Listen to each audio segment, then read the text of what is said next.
Assalamualaikum warahmatullahi wabarakatuh. Halo teman-teman, perkenalkan nama saya Hanif Randriandi dari jurusan Matematika, Fakultas Matematika dan Ilmu Pengetahuan Alam, Universitas Andalas.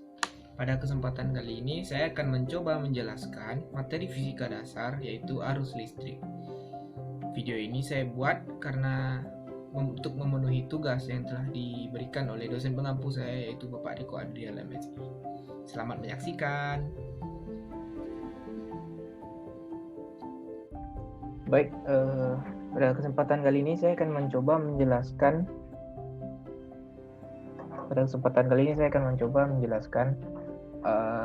materi kuliah fisika dasar, itu tentang arus listrik. Arus listrik didefinisikan sebagai laju aliran muatan listrik yang melalui suatu luasan penampang lintang Q. Q adalah muatan yang mengalir melalui penampang A dalam waktu T. Arus listrik secara matematis berdasarkan gambar yang tadi itu dapat kita nyatakan sebagai I sama dengan Q per T, di mana Q adalah muatan listrik dalam satuan coulomb, T adalah waktu dalam satuan detik, dan I adalah kuat arus listrik dalam satuan ampere.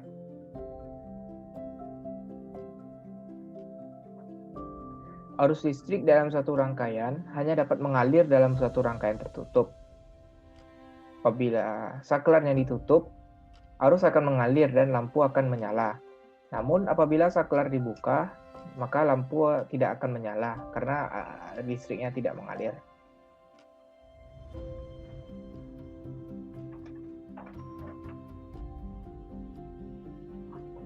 Aliran muatan listrik dalam satu rangkaian dapat dianalogikan seperti aliran air, yang mana air mengalir dari tempat tertinggi itu menuju ke tempat terendah. Seperti pada gambar ini.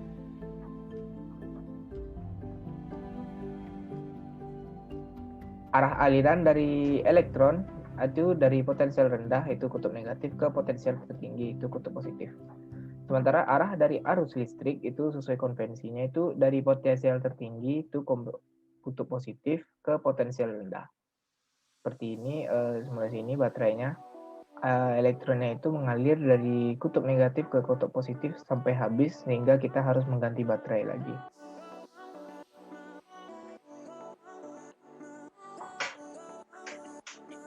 Kemudian berikutnya itu resistensi dan hukum Ohm.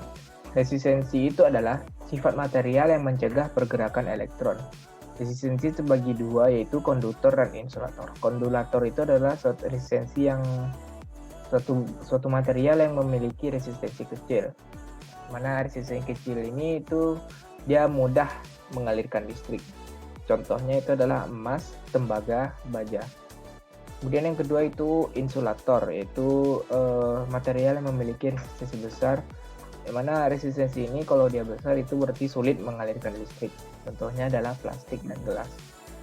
Satuan SI untuk resistensi itu adalah ohm dengan simbol omega, dan simbol kuantitasnya itu yaitu R besar.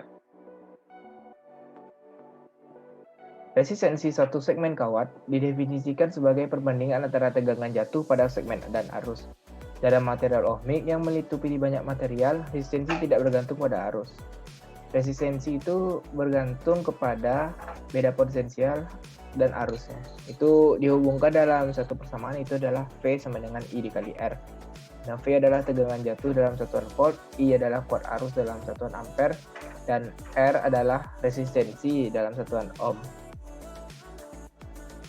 Untuk hukum Ohm sendiri itu berbunyi arus I berbanding lurus dengan tegangan V dan berbanding terbalik dengan resistensi R. Seperti pada rumus itu yang tadi itu kan V sama dengan I dikali R. Kalau di sini dia I sama dengan V dikali R, di mana V itu berbanding terbalik dengan I dan V itu berbanding lurus dengan I, dan R berbanding terbalik dengan I.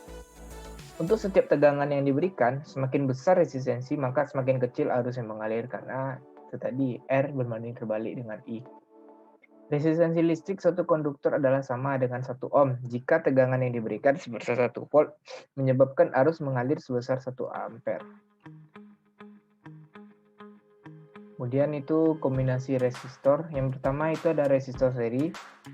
Resistor seri adalah dua atau lebih resistor yang dihubungkan sedemikian rupa sehingga muatan yang sama harus melalui keduanya. Nah, seperti pada gambar ini, ya, itu segaris dia seri. Pada rangkaian ini total resistornya adalah R1 ditambah R2 ditambah R3 ditambah R4. Kalau dia lebih dari 4, maka seterusnya sampai N. Itu adalah resistor total. Pada rangkaian seri, seperti yang dijelaskan tadi, itu kuat arus di tiap resistor akan bernilai tetap dan nilai tegangan di tiap resistor akan terbagi-bagi. Berarti kita lihat di sini I1 sama dengan I2 sama dengan I3 sama dengan I4. V1 dan V2 sampai V4-nya itu terbagi-bagi. Yang mana kalau dijumlahkan itu nilainya akan sama dengan V.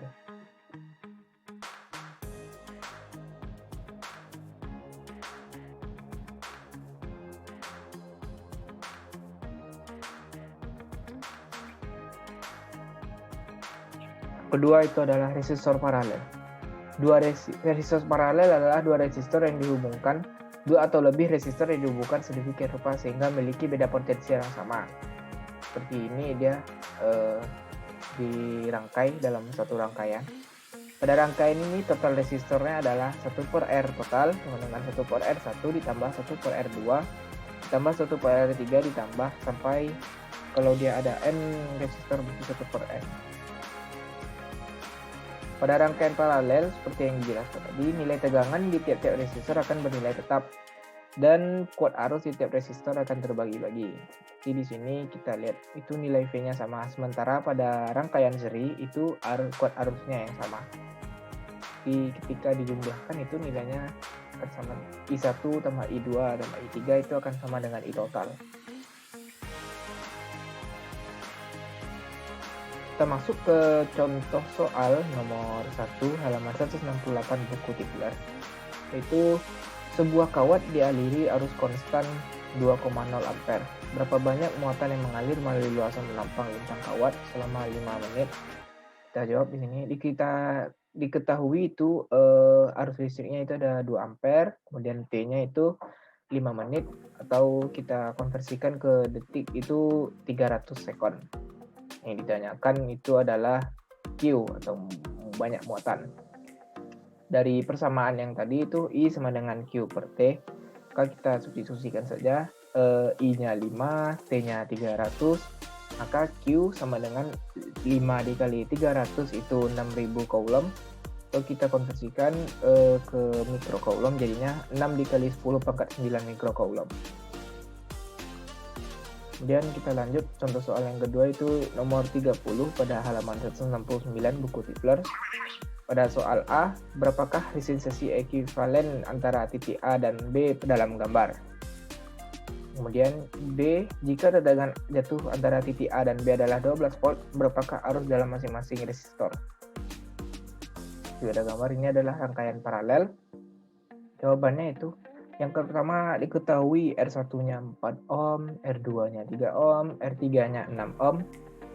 Pada soal A itu ditanyakan ada R123. Karena dia resistor paralel, maka R totalnya itu dirumuskan 1 per R123 sama dengan 1 per R1 tambah 1 per R2 ditambah 1 per R3. Kita jumlahkan seperti ini itu 1 per 4 tambah 1 per 3 ditambah 1 per 6 sama dengan kita peroleh 9 per 12.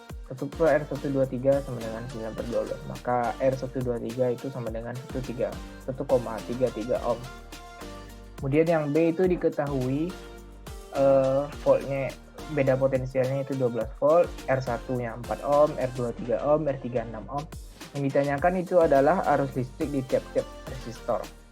Resistor 1 berapa, resistor 2 berapa, resistor 3 berapa arus listriknya. Kita tahu dalam rangkaian paralel arus di tiap resistor dalam rangkaiannya itu akan terbagi-bagi. Sementara yang tetap itu adalah nilai dari beda potensialnya, V. Maka I1 itu sama dengan V dibagi dengan rangkaian I1 itu R1. Berarti kita peroleh 12 per 4 sama dengan 3 ampere untuk arus di resistor 1. Kemudian arus di resistor 2 itu V per R2 sama dengan 12/3 sama dengan 4 ampere. Kemudian di resistor yang ketiga itu V dibagi R3 sama dengan 12/6 sama dengan 2 ampere. Oke, mungkin cukup sekian pada video kali ini. Saya mengucapkan terima kasih. Mohon maaf apabila terdapat banyak kesalahan. Bila dan kurang saya mohon maaf. Assalamualaikum warahmatullahi wabarakatuh.